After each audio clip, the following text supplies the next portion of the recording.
যে দেশের পরিস্থিতি, মানুষের গোয়াল লঙ্গি থাকবে না, এখন গোয়াল লঙ্গি খুলে যাবি, লঙ্গি খুলে যাবি। আমরা আগেই ভালো আছিলাম, এখন ভালো নাই। ওই যে কয় না পুরাঞ্চলে ভাতে বলে, পুরাঞ্চলে ভাতেই বলে। শেখ হাসিনা ভালো আছিল, এই দেশে কাম করছে।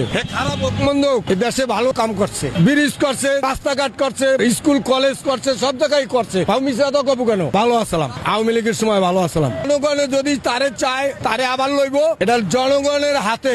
হাসিনা যাওয়ার পর তাহলে কি ইউনিস আইসি পর্যন্ত একটা ব্যবসা বাণিজ্য খারাপ, আমাকে মানুষের পয়সাই দেয় না, আমার খাইতে নিতে কষ্ট, অনেকই সমস্যা। বেড়াকে ব্যবসা বাণিজ্য নাই, বেড়া আর 2 টাকা থাকলে না আমরা আমার দিবেন 1 টাকা, না থাকলে দিবেন করতে নেই। না, আমরা আমলিগ ছাড়া ভোটে যাবো না, আবার চাই হাসিনাকে। শেখ হাসিনা আমলে ভালো ছিলাম, এখন ভালো নেই। এই যে মেট্রো রেল, সব দল যদি ভোটে দাঁড়ায় তাহলে গ্রহণযোগ্য হবে ভোট। আমলিগ সরকারই ভালো ছিল আগে। শেখ হাসিনাই ভালো আসলো, শেখ হাসিনাই ভালো আসলো, শেখ হাসিনা অনেক কিছু করছে দেশের জন্য।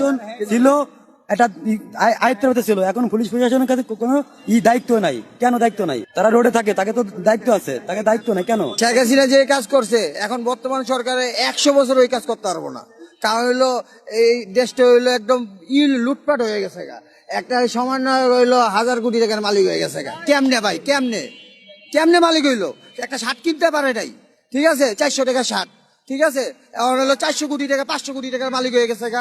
আর শেখ হাসিনা কি না করছে দেশের জন্য? ভালো মানুষটারই তো খেলাই দিছি, যে ভালো ছিল, যে দেশের জন্য করছে। শেখ হাসিনাই তো ভালো আসলো।